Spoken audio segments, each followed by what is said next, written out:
com que o pastor da igreja, o reverendo Rogério, tem me recebido aqui desde o dia de ontem, e também com os irmãos que dessa igreja nos serviram um café maravilhoso, abençoado. Eu até nem posso estar aí gravando, mas se minha esposa ouvir um negócio desse, eu já fico preocupado, porque eu tomei café no hotel e tomei café aqui, ela disse que era para tomar um café só, mas aí, você sabe, a gente não enjeita as coisas quando... Minha mãe, que é cearense, da região do Iguatu, é de Acopiara, diz que você não pode enjeitar o que o povo lhe oferece. Então, por isso que eu vou engordando assim, desse jeito que eu estou engordando. Mas, enfim, brincadeiras à parte, muito obrigado pela presença dos colegas pastores, presbíteros, diáconos que estão aqui. Eu estou muito feliz de ver uma coisa aqui, irmãos, que eu acho que pode ser muito importante, certamente é, mas será muito mais para o futuro do presbiterianismo no Ceará, que é a união, a unidade, independentemente de presbitérios, de sínodos. O fato de termos 2 presidentes de sínodo, ex-presidentes de sínodo aqui também, presidentes de presbitério, de diferentes sínodos.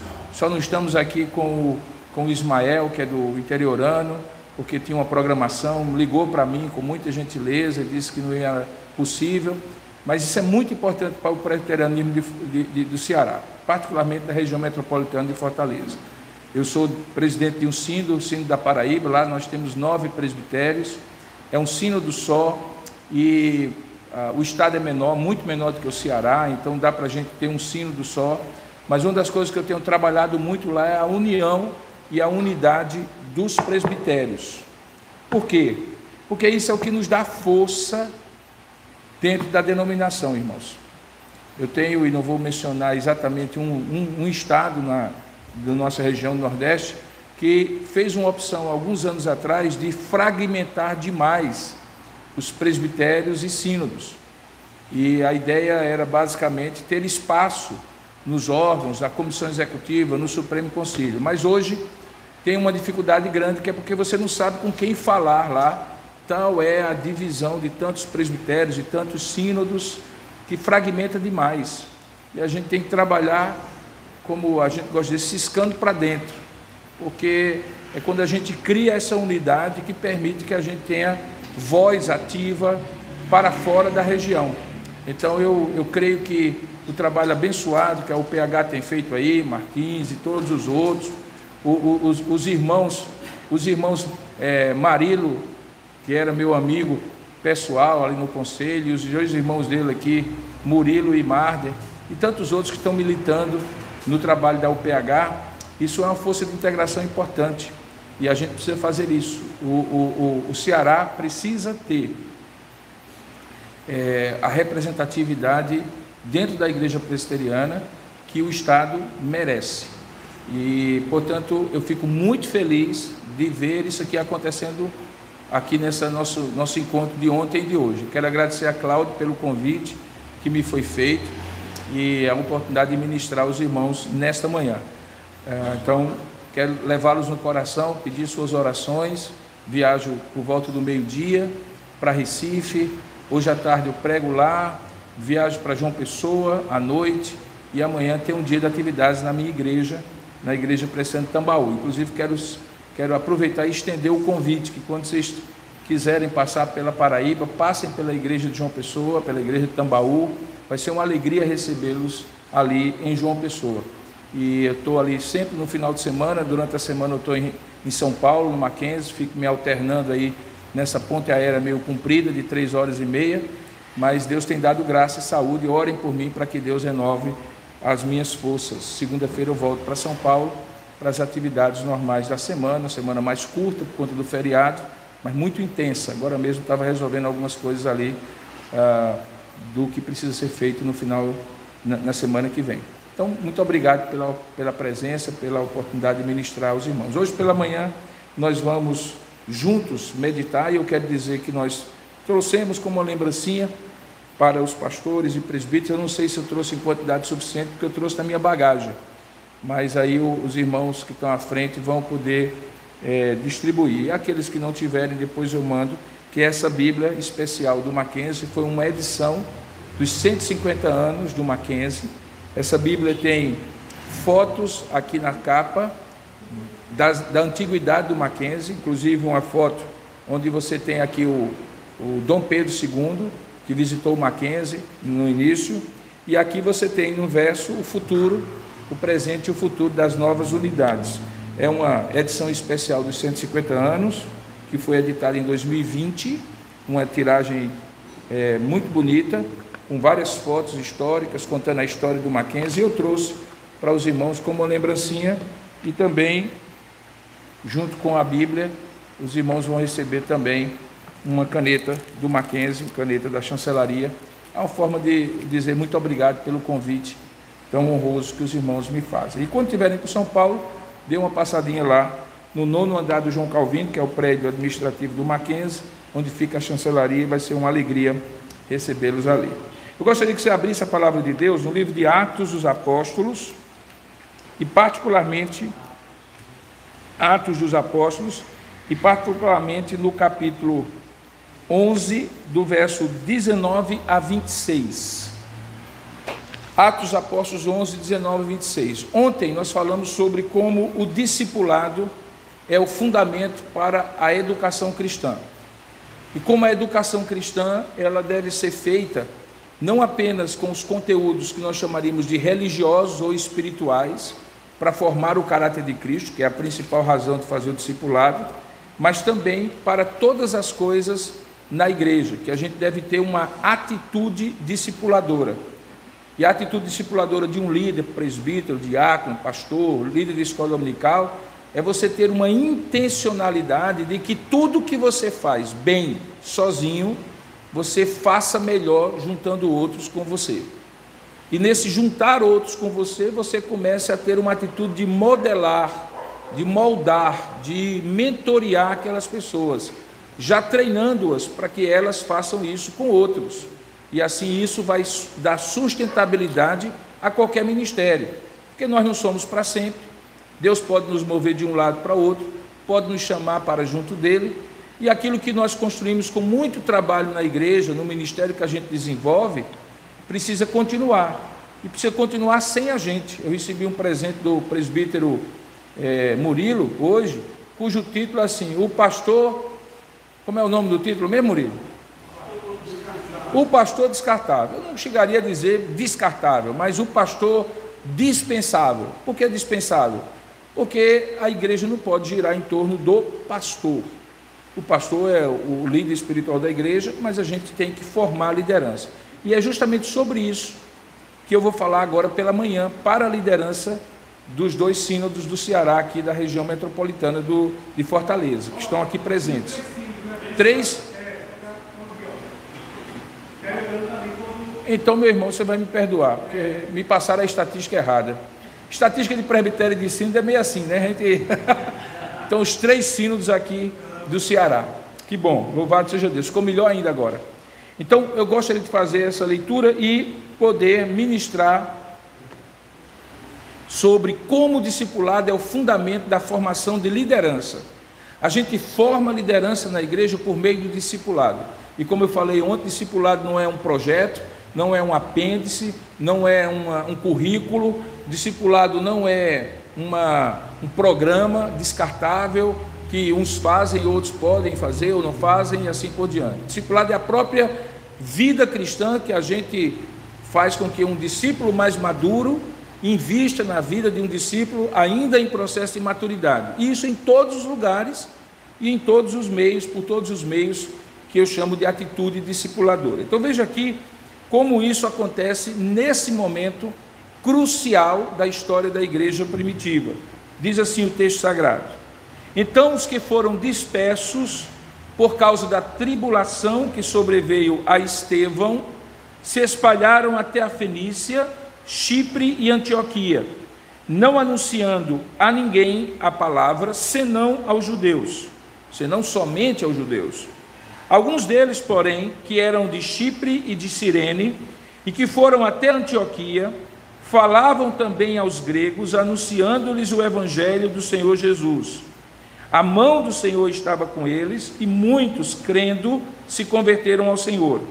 A notícia a respeito deles chegou aos ouvidos da igreja, que estava em Jerusalém, e enviaram Barnabé até Antioquia.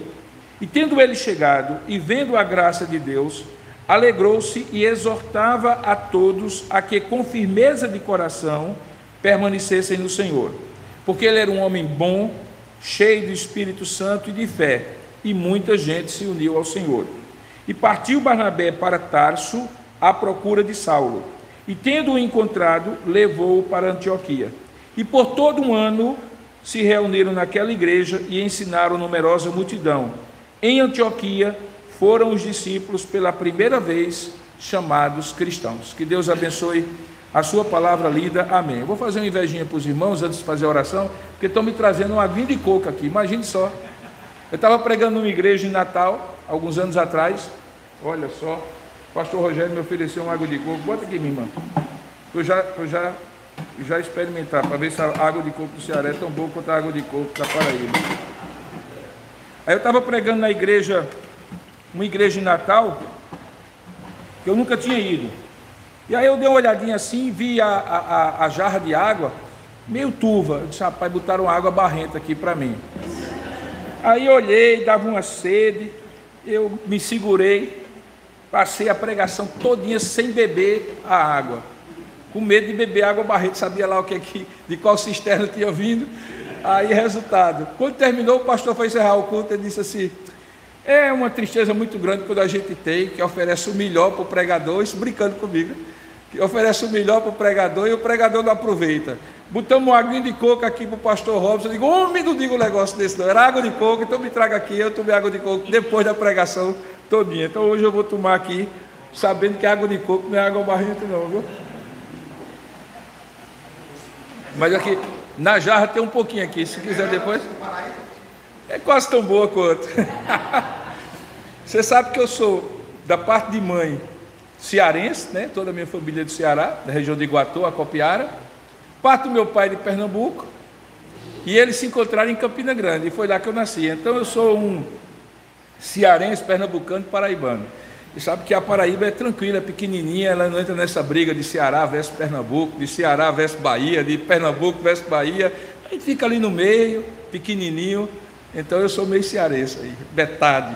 Cabecinha aqui não nega. Vamos orar, irmãos.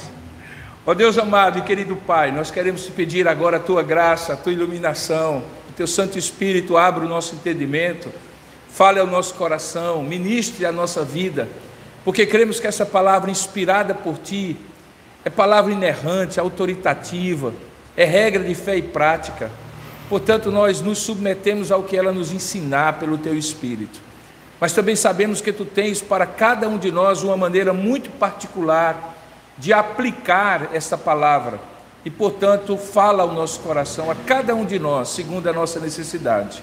É o que nós oramos em nome e para a glória do Senhor Jesus. Amém. Queridos, esse é um dos textos mais importantes de todo o Novo Testamento. Primeiramente porque, como você viu no último versículo, naquele dia, no cartório da história, foi lavrada a certidão de nascimento da igreja. Porque naquele dia, naquele momento, pela primeira vez, os discípulos de Cristo foram chamados de cristãos. A nossa teologia nos ensina que a igreja de Deus sempre houve, desde a antiga aliança até a nova aliança. Adão e Eva já constituíam a igreja de Deus, os patriarcas já constituíam a igreja de Deus, na monarquia de Israel a igreja de Deus estava presente. Portanto, a igreja é o povo de Deus da antiga e da nova aliança.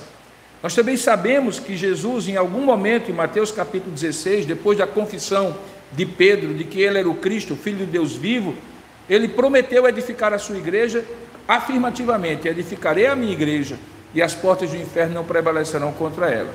Nós também sabemos que no dia de Pentecostes foi quando a igreja foi empoderada pela descida do Espírito Santo para fazer a grande obra de alcançar todas as nações, coisa que desde o início lá em Abraão era o propósito de Deus.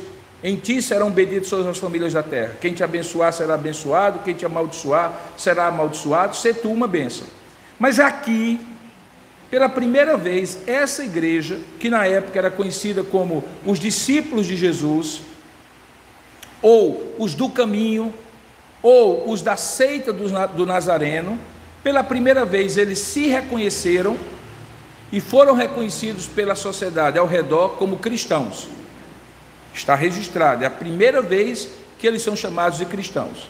Ou seja, é a primeira vez que eles têm uma noção da identidade deles, como um grupo religioso, como a expressão do propósito que Deus tinha, e que Paulo, escrevendo aos Colossenses, diz que era um mistério que estava oculto, desde sempre, de juntar os que estavam perto, os judeus, e os que estavam longe, quebrando a barreira de separação e fazendo ali um só povo, chamado corpo de Cristo. Aqui é quando isso claramente se manifesta.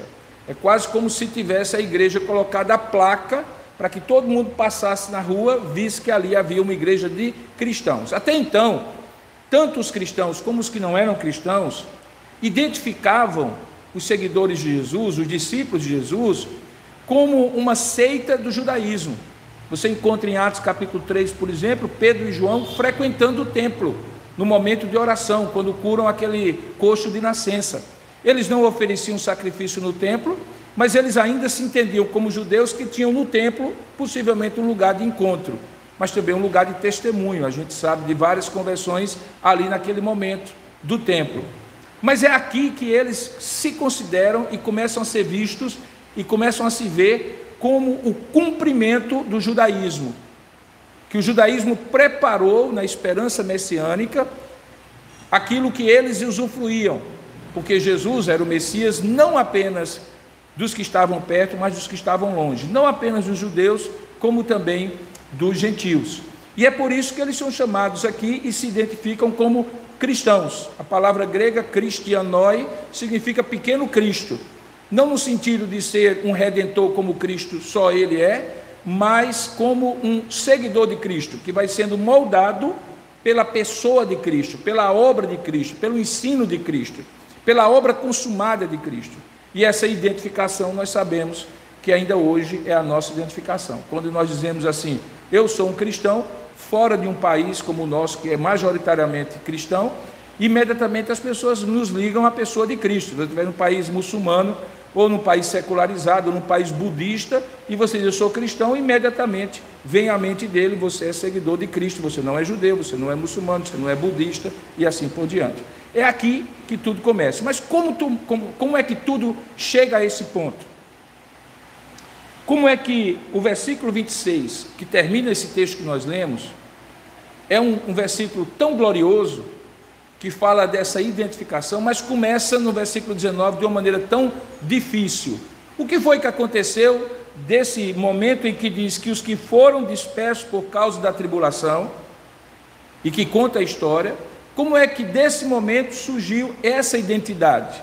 E a minha proposta para os irmãos olharem comigo, isso surgiu a partir de um trabalho profundo de proclamação do Evangelho, aquilo que eu falei ontem, em Mateus capítulo 4, verso 23, que Jesus proclamava o reino de Deus, mas também de formação de discípulos. Se você olhar agora para o texto, você vai ver o que é que acontece. No versículo 19, diz o texto que os que foram dispersos por causa da tribulação que sobreveio a Estevão, o diácono Estevão, martirizado, o primeiro mártir da igreja, esses irmãos e irmãs saíram de Jerusalém com a roupa do corpo e se espalharam pela região norte de Israel, chegando a Fenícia dos antigos navegadores fenícios, das cidades-estado de Tiro e Sidom, que hoje seria uma região do norte de Israel.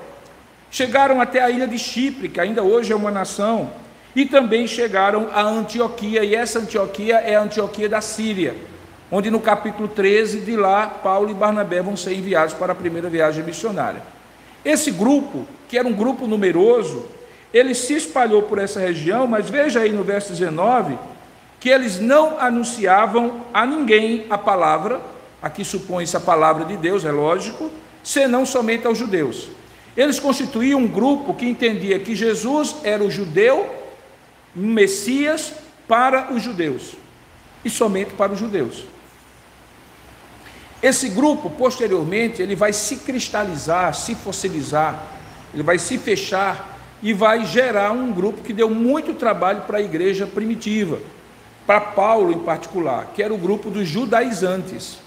Eles, por exemplo, provocaram o concílio de Jerusalém em Atos capítulo 15, É para defender a liberdade cristã contra eles que Paulo escreve a primeira carta do Novo Testamento, que é a carta de Paulo aos Gálatas, para aquela região onde ele havia fundado as 4 primeiras igrejas: Antioquia da Pisídia, Icônio, Listra e Derbe, na Galácia do Sul, hoje é no sul da Antioquia.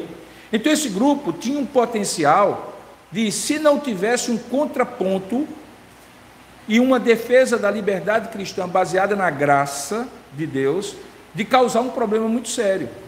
Mas veja que eles eram majoritários, mas não eram os únicos, porque no verso 20, logo a seguir, diz assim: alguns deles, porém, então vai fazer um contraponto, alguns deles, porém, que eram de Chipre, a ilha onde Barnabé era originário, onde João Marcos, o seu primo, sobrinho, também eram, eles eram de Chipre e de Cirene. Cirene é uma colônia romana no norte da África. E dessas duas regiões, eles foram até Antioquia também. Mas veja que a atitude deles era diferente, porque o texto diz que eles falavam também. Eles não deixaram de falar aos judeus, mas eles falaram também aos gregos. Essa palavra grego, na linguagem de Lucas, é um termo técnico para gentios. Ele usa muito no Evangelho de Lucas e no livro de Atos.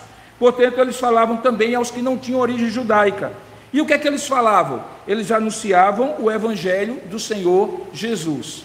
Então havia 2 grupos. Quando a gente tem 2 grupos, uma comunidade, convivendo com visões da missão de Deus de maneira tão distinta, nós temos uma situação potencialmente explosiva. Concorda comigo? Você está numa igreja onde alguns acreditam de um jeito, bate o pé e vai numa direção, e outros acreditam de outro jeito, bate o pé e vai em outra direção. Você fica no meio, tentando criar uma conciliação, mas chega um momento que, se radicalizar, aquilo racha no meio. Aqui havia um potencial de rachar aquele movimento, que era um movimento de exílio, no sentido de que eles eram pessoas que estavam fugindo de Jerusalém e que chegavam numa região que não tinha sido evangelizada ainda e já chegava dividido como um movimento cristão. Então a situação inicialmente era uma situação complicada. E é nesse ponto que acontecem 2 coisas, que eu acho que é muito importante eu enfatizar aqui. A primeira, uma pessoa, e a segunda, o que ele fez. Aqui nós temos a figura de um grande catalisador. Eu não sou químico, mas eu aprendi quando estudei química que uma substância catalisadora é aquela que faz com que uma reação entre 2 elementos seja acelerada. E acelerada e positiva. Ao invés de explodirem, cria um terceiro elemento, uma reação química, e produz uma mudança grande.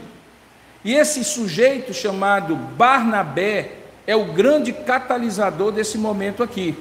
Curiosamente, ele não era apóstolo, mas ele é uma das figuras mais importantes do livro de Atos e do Novo Testamento. Eu diria que Barnabé é a figura mais subestimada de todo o Novo Testamento. Muita gente fala de muitas pessoas, o apóstolo Paulo, por exemplo, claro que é uma figura fora da curva, um homem que escreve 13 dos 27 livros do Novo Testamento, planta igreja em 3 continentes diferentes, um homem que é o sistematizador da fé cristã, a segunda pessoa talvez mais importante do Novo Testamento, depois do próprio Jesus, é claro. Alguém que nós diríamos que, se fosse para escolher um papa, escolheríamos ele, não Pedro.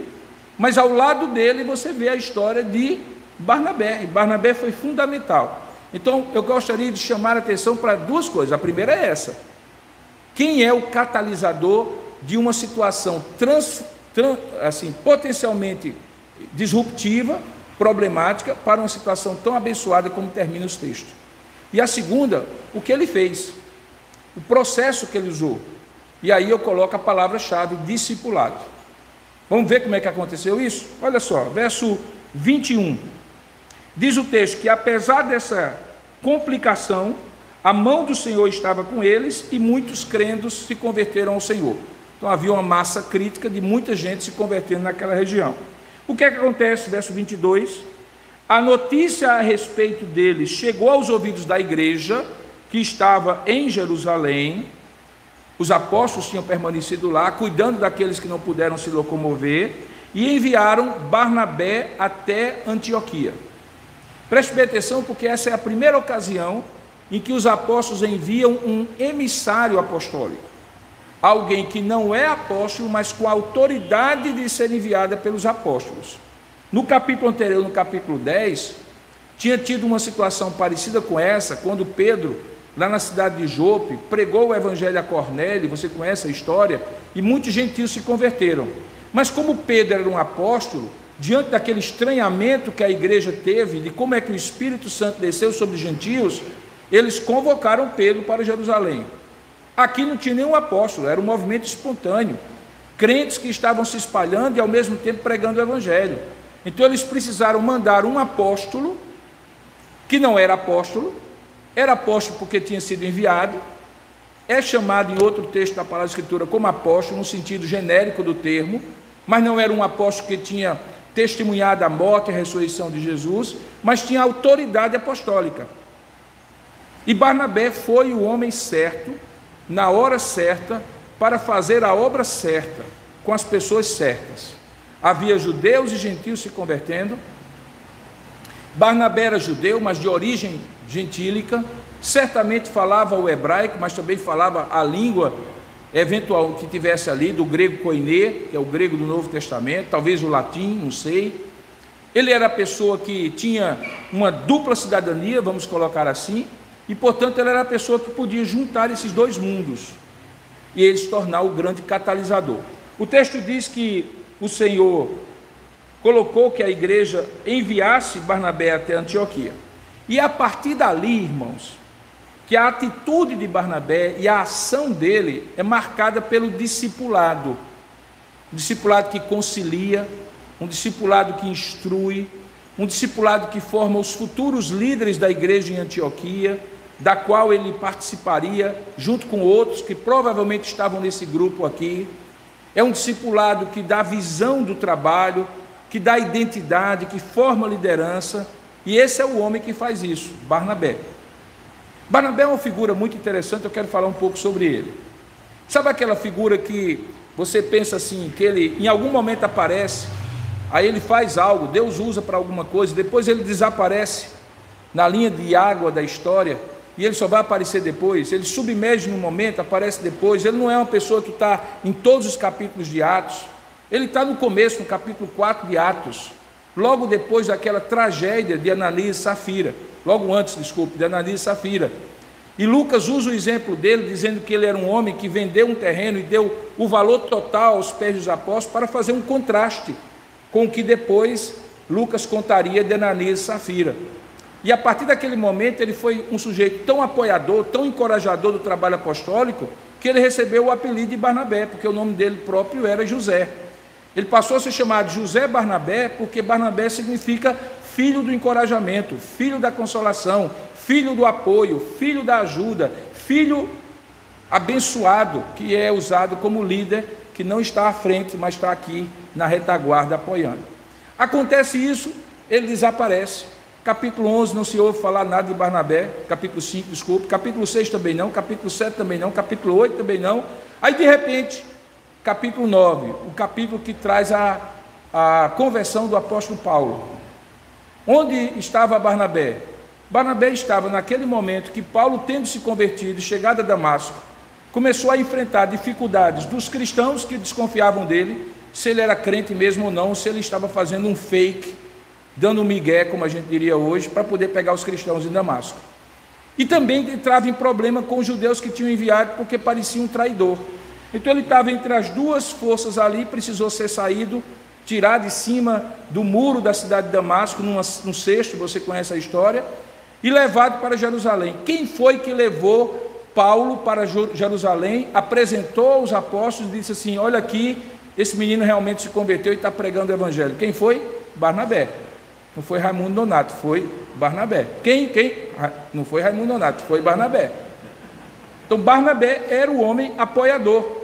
Apoia ali Paulo, fica como uma espécie de fiador da conversão de Paulo, se cria entre eles um vínculo. Paulo vai para Tarso, passa suas histórias, Barnabé desaparece. Capítulo 9, acabou. Capítulo 10, Barnabé não está. Onde é que ele aparece de novo? Capítulo 11. Aqui.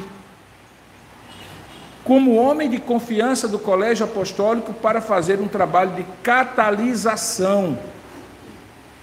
desse momento que poderia ser muito explosivo, mas que acabou sendo abençoador.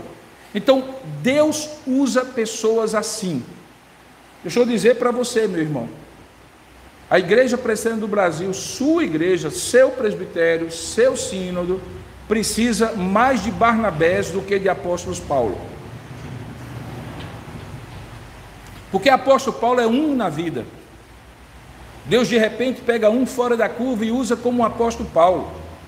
A Igreja Presbiteriana do Brasil nunca vai ter um Hernandes Dias Lopes, mais. Nunca mais vai ter um Augusto Nicodemos. São homens que Deus usa de maneira especial. Mas ele precisa ter uns Robsons, uns Josés, uns Barnabés, que sirvam de catalisadores. Eles não estão ali à frente, mas eles fazem a coisa acontecer nos bastidores, apoiando quem vai estar à frente, apoiando quem vai presidir, apoiando quem vai dirigir, apoiando quem vai liderar. E esses homens, e eu diria homens e mulheres, são absolutamente importantes, porque eles cumprem um papel na história que ninguém pode cumprir, quando eles entendem qual é a função deles. A função deles é de ser um facilitador, um apoiador, um catalisador dos processos. E é isso que Barnabé chega em Antioquia com essa atitude. E quando você tem essa atitude, que eu chamo também de atitude discipuladora, Deus usa e faz algo maravilhoso. E é isso que acontece aqui. Veja como ele agiu, qual foi a atitude dele. Aquilo que era problema, ele viu como uma coisa muito boa, porque diz o versículo de número 23, que tendo ele chegado e vendo a graça de Deus, ele alegrou-se e exortava a todos a que com firmeza de coração permanecessem no Senhor. Primeira coisa, quando ele chegou, onde todo mundo via problema, ele viu a graça de Deus. Isso não é para todo mundo não, irmãos. Tem gente que olha para o copo e vê o copo meio vazio. E tem gente que olha para o copo e diz assim, o copo está meio cheio. É um olhar, é uma atitude. É alguém que olha e pega o copo e diz assim, está faltando algo e sou eu que vou fazer, eu vou completar esse copo. E não, está faltando água, só está pela metade e a culpa é de fulano de tal, e de ciclano e de beltrano.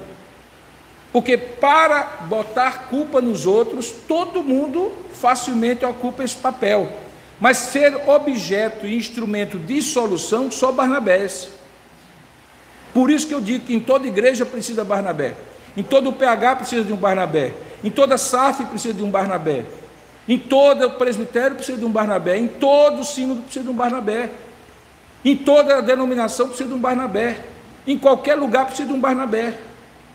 Se um jovem chegasse para mim e dissesse assim, olha pastor, Deus está me chamando para o ministério, e eu quero ser como o apóstolo Paulo, eu vou dizer assim, meu irmão, Deus pode até lhe fazer um apóstolo Paulo, mas eu quero lhe dizer uma coisa, prefira ser um Barnabé, porque um Barnabé, em momentos cruciais, é mais importante do que um apóstolo Paulo. Ele vê a graça onde todo mundo vê um problema. E porque ele vê a graça, ele se alegra.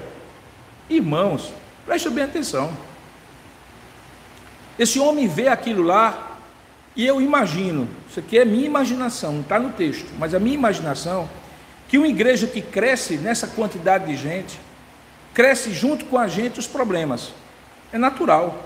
Muita gente junto, cada um com um pensamento diferente, muito novo convertido, e muito trabalho para fazer. E o que acontece? O Barnabé olha ali e diz, rapaz, que coisa maravilhosa, olha o que é que Deus está fazendo. Alguém talvez do seu lado disse assim, rapaz, que está dando um trabalho danado. Diz, pois é, mas olha o que Deus está fazendo. Aí alguém disse assim, mas porque você não conhece esse pessoal que só prega para judeu. Aí ele disse, mas veja o que é que Deus está fazendo. Ou seja, ele preferia ver o que Deus estava fazendo. E se alegrou com isso, porque era Deus que estava fazendo. Há dois tipos de problema na igreja, irmãos, o bom problema e o problema ruim. Você sabe qual é o bom problema? É quando sobra gente e falta cadeira. O problema ruim é quando tem cadeira demais e pouca gente. O bom problema é quando você tem muita gente querendo trabalhar, ainda que não saiba, você só precisa treinar. O ruim é quando você tem que arrastar o povo para trabalhar, como se arrasta um bote para dentro d'água. Então na igreja sempre vai ter um desafio, sempre vai ter um problema. Ele é bom ou é ruim? E grande parte dele ser bom ou ruim depende do seu olhar. Barnabé viu a graça, e na hora em que viu a graça ele se alegrou. Porque ele disse, aqui tem um bom problema. E quando você tem um grande problema, ou um bom problema, você cai para dentro, irmãos. Ontem eu falei que os fora de curva não são os brilhantes nem os excepcionais. Os que são excepcionalmente brilhantes, inteligentes, capazes.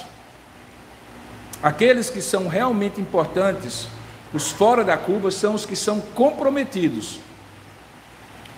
Barnabé mostrou que era comprometido. Diz o texto que ele viu a graça, ele se alegrou, mas imediatamente ele começou o trabalho. Diz o texto que ele exortava a todos a que com firmeza de coração permanecessem no Senhor. O nome disso é discipulado. O que é um discipulado se não exortar as pessoas a que com firmeza de coração permaneçam firmes no Senhor? O que é um discipulado se não você investir na vida do outro para que ele amadureça espiritualmente, cresça na graça e no conhecimento de Cristo, o caráter de Cristo seja formado nele, ele começa a ter maturidade, sai da descrença para a crença, da crença para a maturidade, da maturidade para a liderança.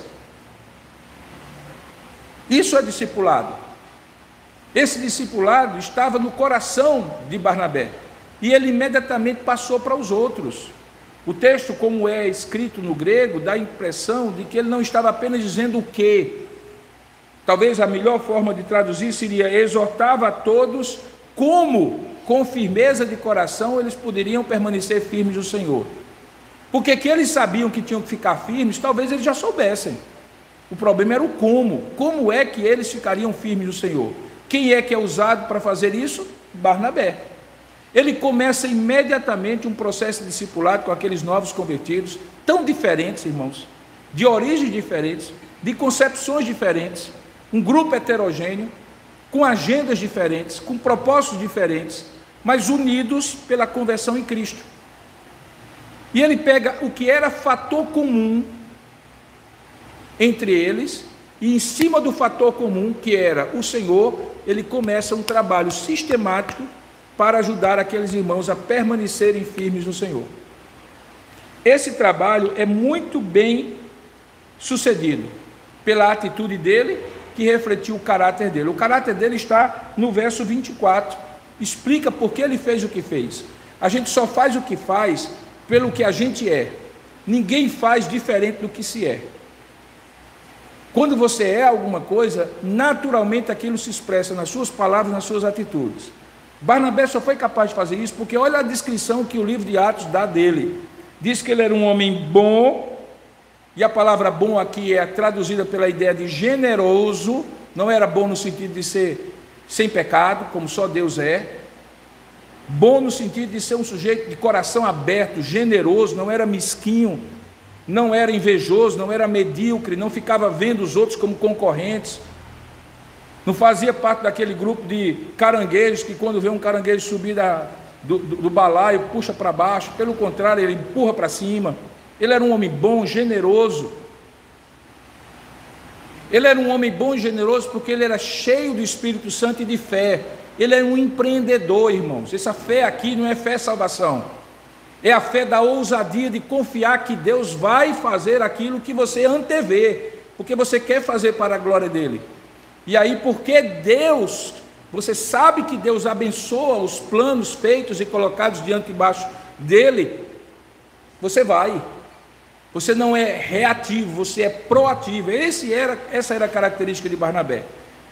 E tudo isso porque ele era um homem cheio do Espírito Santo. O que é que acontece quando um homem cheio do Espírito Santo enfrenta uma situação dessa com uma atitude dessa? Olha só, última frase do verso 24. E muita gente se uniu ao Senhor. O que era bom ficou ainda melhor. Se tinha gente se convertendo antes dele chegar, depois que ele chegou, aí é que se converteu mesmo. Mas veja, não diz o texto que ele proclamava multidões. Diz o texto que ele pegou os novos convertidos e discipulou. Possivelmente aqueles que se converteram depois, foi pela obra e instrumentação desses novos convertidos bem discipulados, porque o bom discipulado produz desejo das pessoas compartilharem a fé. Uma pessoa evangeliza uma pessoa de cada vez, ou quando tu está no culto, para muitas pessoas. Várias pessoas, bem discipuladas, bem treinadas, evangelizam muitos ao mesmo tempo. É o poder multiplicador, exponencial do testemunho. E foi isso onde Barnabé entrou e muita gente se uniu ao Senhor. Irmãos, eu e você, se chegássemos nesse ponto, diríamos assim: achei a igreja dos meus sonhos. Deus está abençoando aqui, vou ficar aqui, não preciso de mais ninguém, não vou trazer pastor auxiliar para me dar problema. Depois o sujeito quer ser pastor titular no meu lugar, e aí eu não vou chamar. Não vou aumentar o conselho com mais presbítero, porque presbítero às vezes complica a vida da gente no conselho. Estou dizendo que isso é verdade, não, estou dizendo que é o que o povo diz aí fora. Talvez Barnabé diria isso, né? Não. Barnabé tinha um princípio, irmãos. Ele sabia que o que era bem feito por um era melhor feito por vários. Esse homem era tão bom que não tinha problema de compartilhar sua liderança. Ele não era um homem inseguro. Se tinha alguém que falava melhor do que ele botava o sujeito para pregar. Se tinha alguém que trabalhava melhor com crianças, ele colocava a pessoa trabalhando com crianças. Porque ele sabia que a igreja, aquela igreja de Antioquia, não era dele. O que é que ele faz? Diz o texto: partiu Barnabé, verso 25, para Tarso. À procura de quem? De Saulo. Ele conhecia Saulo. Sabia que Saulo tinha sido criado aos pés de Gamaliel. Um homem que Deus chamou de maneira especial. Disse: rapaz, estou precisando aqui de um teólogo, de um sistematizador, de um doutrinador que dê profundidade, que complete aquilo que eu cheguei só até esse ponto. Ele vai lá e procura Saulo, traz Saulo. E aí o texto diz que, tendo-o encontrado, levou-o para Antioquia. E aí olha que coisa maravilhosa. Por todo um ano se reuniram naquela igreja e ensinaram numerosa multidão. Você tem 3 momentos em que essa igreja está crescendo. O momento inicial, antes de Barnabé chegar. O segundo momento, quando Barnabé chega. E o terceiro momento, quando ele vai buscar Saulo e Saulo chega para ajudar o trabalho dele. E nos 3 momentos, esse sujeito que é um catalisador e que usa o discipulado como instrumento para treinar as pessoas, capacitar, amadurecer as pessoas, essa figura é fundamental para esses 3 momentos, pelo menos para os 2 momentos, desde que ele chega ali na Antioquia. O que é que acontece aqui então? Diante de todo aquele trabalho de formação da identidade, eles foram chamados cristãos, e de formação de uma liderança, por meio do discipulado, a igreja de Antioquia se torna a igreja mais viva, mais comprometida, mais multicultural, mais missionária de todo o Novo Testamento.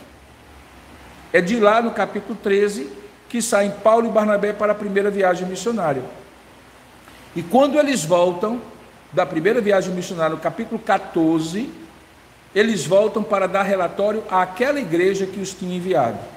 Só depois é que eles vão para Jerusalém por conta do concílio, no capítulo 15. Qual o ponto que eu quero chegar, irmãos? Um homem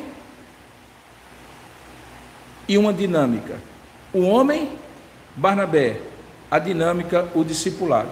O discipulado forma identidade, o discipulado forma liderança. Quando é que isso vai ficar ainda mais claro? E aqui eu vou dar um salto. Quando você vai para o capítulo 20 de Atos, quando Paulo está se despedindo dos presbíteros em Mileto, os presbíteros de Éfeso. E eu vou encerrar com esse texto. Não vai ser outro sermão não, eu não vou expor o texto todo, mas a partir do verso 17. Paulo tinha passado 3 anos naquela igreja. A igreja onde ele permaneceu a maior parte do tempo. Ele não foi quem começou a igreja em Éfeso, possivelmente quem começou a igreja em Éfeso foi Áquila e Priscila, mas Paulo chega posteriormente e toma conta daquela igreja e pastoreia aquela igreja por 3 anos. E aí agora ele está no final da sua terceira viagem missionária, e ele vai se despedir daqueles irmãos, porque Deus deu convicção para eles que nunca mais vai vê-los. Os presbíteros são chamados de Éfeso, que fica mais para o interior, 64 quilômetros para dentro, para fora, junto ao litoral, no porto de Mileto. E quando eles chegam ali, são presbíteros da igreja de Éfeso. Paulo vai ter que contar para ele duas notícias: que nunca mais iria vê-los, e a segunda é que a igreja ia ficar sob os cuidados deles, dos presbíteros. Esse sermão, que alguns chamam de sermão da despedida, eu considero talvez o lugar onde a gente consegue ver de maneira mais clara as convicções teológicas de Paulo, os princípios ministeriais que ele usava e as ações de missão que ele fez.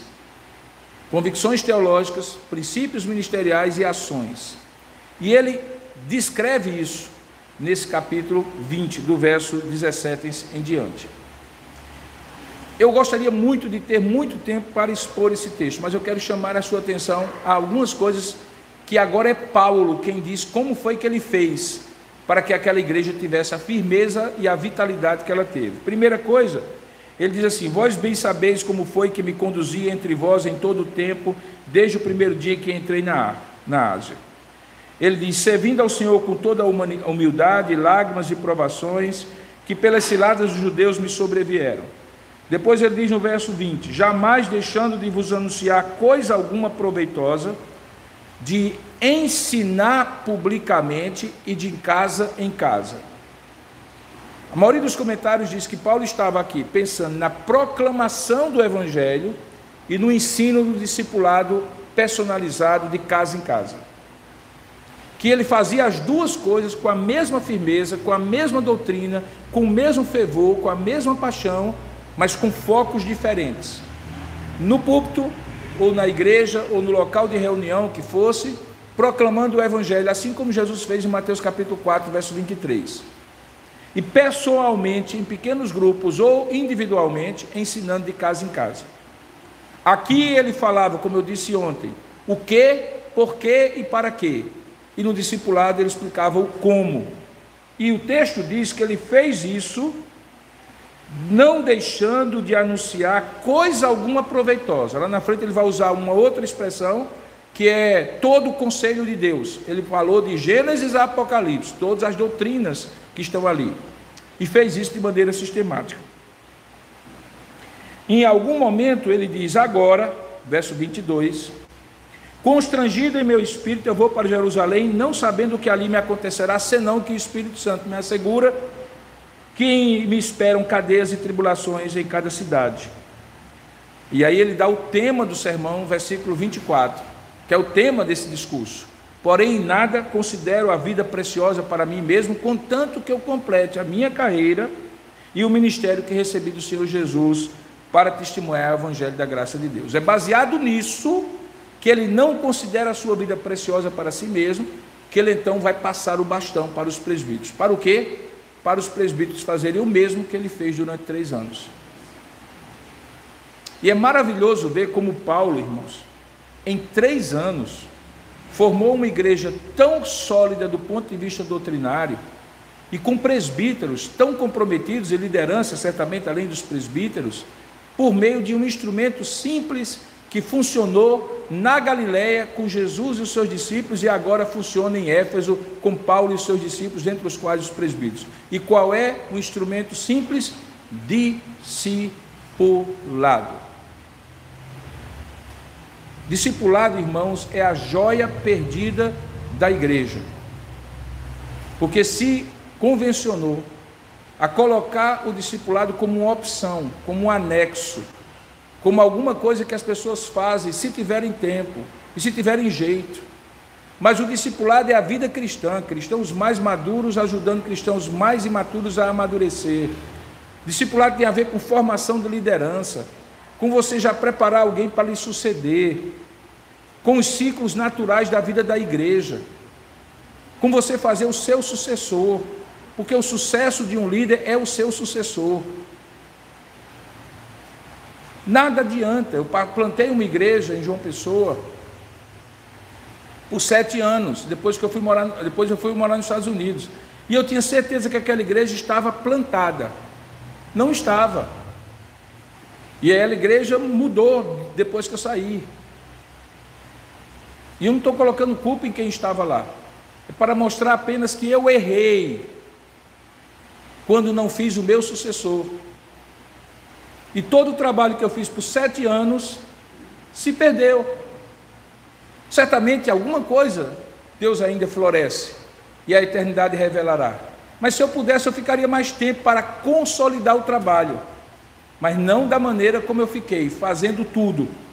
Mas começando a escolher pessoas, dizendo, isso aqui é com você, isso aqui é com você, vou lhe treinar, vou lhe capacitar, é assim que faça, vem aqui, faz comigo, eu te ensino, veja como é que eu faço, veja como é que eu não faço, veja os meus erros, veja os meus acertos.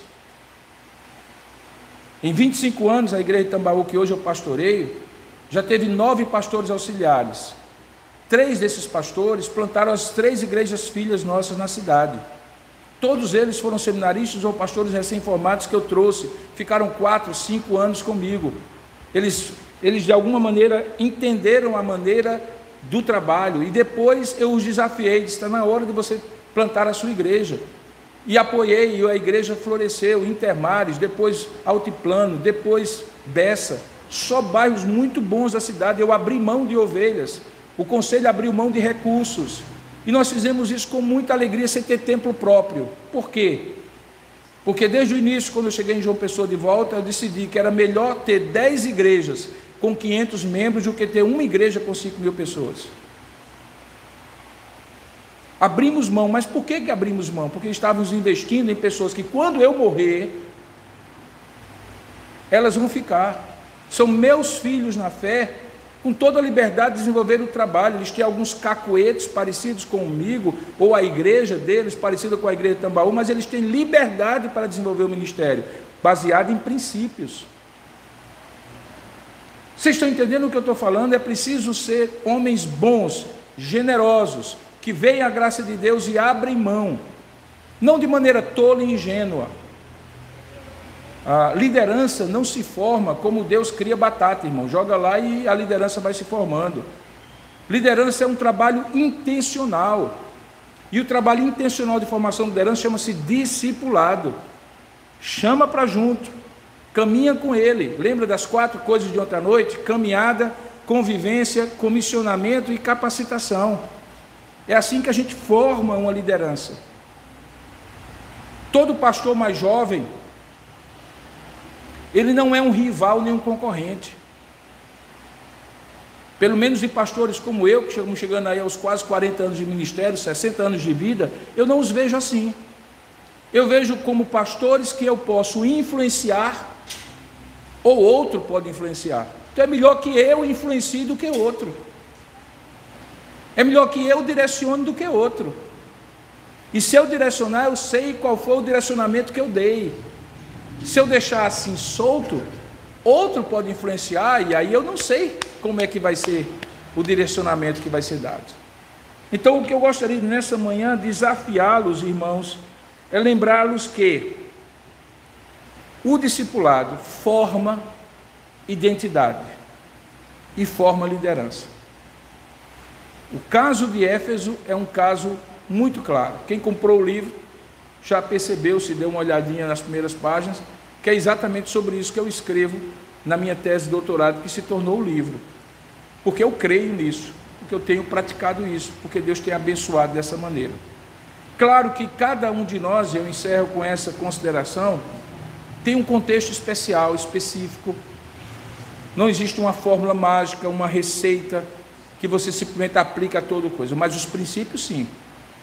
Deus colocou o discipulado por meio de Jesus Cristo muito claramente como a forma de criar a identidade dos que são seguidores dele e a forma de promover liderança na igreja. Os apóstolos, inclusive esse Paulo e os demais, foram moldados por esse princípio. Quando terminou eram apenas 11, depois Matias 12, depois Paulo 13, e eles se espalharam no mundo. Como eu falei ontem, no Novo Testamento há mais de 100 nomes de colaboradores de Paulo, diretos e indiretos, que também foram discipulados, direto ou indiretamente por Paulo. e que espalharam o evangelho em todos os continentes do Império Romano. E isso chegou até nós. Portanto, eis o desafio. No seu contexto local, com as suas peculiaridades, não considere o discipulado como uma alternativa. Talvez eu faça, talvez não faça. Não. Se você quer conhecer mais sobre isso, eu vou lhe dar 2 indicações. Não como soluções mágicas. A Agência Presbiteriana de Evangelização e Comunicação, a APECOM, que é da sua denominação, e eis aqui um grande desafio para o presbiteriano do Ceará, se aproximem cada vez mais da denominação de vocês. O presbiterianismo do Ceará só tem a ganhar em fazer parte da denominação de corpo e alma. Porque se nós somos presbiterianos, irmãos, nós estamos dentro de um sistema de governo e de uma maneira de operar como denominação que favorece aqueles que querem participar. Ficar de fora e criticando é a pior atitude que a gente tem. A gente só muda as coisas quando a gente cai para dentro para melhorar. Se tem defeitos, a gente colabora para melhorar e usufrui daquelas coisas boas que pessoas do passado produziram. Uma delas é esse discipulado vida da Agência Presbiteriana de Evangelização e Comunicação. Um material bíblico, reformado, muito bem, relacional, excelente para você usar na sua igreja. E se você gostar desse material, você vai imediatamente gostar de um outro material, que é o material Life on Life, que é um material que tem se difundido, eu tenho usado na minha igreja, e tenho formado líderes e mais líderes de ministério por intermédio desse discipulado. Mas comece com o discipulado vida, que é da denominação. O outro também é reformado, calvinista, mas não é da denominação necessariamente. E você vai ver as grandes bênçãos que você vai poder fazer aplicando na sua igreja. Inclusive, quero dizer, a APECOM disponibiliza treinamento aqui em Fortaleza. É só vocês se juntarem, entrarem em contato com a APECOM e dizer assim: queremos um treinamento discipulado vida. E vem mentores. Eu já estive em vários lugares do Brasil fazendo esse treinamento. Pastor Jean Chagas também, Pastor Paulo também, e tantos outros que fazem esse treinamento. E é muito bom. Eu posso garantir a vocês, é muito bom. Não é uma fórmula mágica, mas é algo que abre nosso entendimento de como fazer. Então, meu desafio para a liderança do Ceará é de surgirem daqui, como já estão aqui, já são, mas cada vez mais, e os que não são, se tornarem Barnabés, instrumentos catalisadores de identidade e instrumentos catalisadores de liderança na Igreja Presbiteriana do Brasil do Ceará. Nós temos, sem dúvida alguma, um grande desafio no Ceará, que é a questão da formação teológica dos futuros ministros. Assim como na Paraíba nós não temos um seminário no Ceará, mas temos uma necessidade de formação continuada. E temos uma necessidade não somente disso, mas temos uma necessidade também de investir na formação da liderança. Um dia, irmãos, eu não sei se mais cedo ou mais tarde, todos nós teremos passado. Você sabe qual é a grande preocupação que eu tenho hoje, quando eu penso na Igreja Presbiteriana do Brasil? É como será a denominação para os meus netos. Eu tenho uma netinha de 1 ano, está vindo outra aí, e eu fico pensando assim: nós precisamos investir não apenas para nós, porque nós já estamos formados de uma forma ou de outra, mas é para os nossos filhos e os nossos netos. Quem serão os pastores dessa geração? Quem serão os presbíteros e diáconos? Esse é um grande desafio. Então, para não falar mais ainda e tomar o resto da água de coco antes de terminar, então eu vou encerrar por aqui, agradecendo e me colocando à disposição para responder perguntas que sejam pertinentes e que desejam fazer. Eu vou ter que sair mais ou menos por volta de 11h30 para pegar o voo.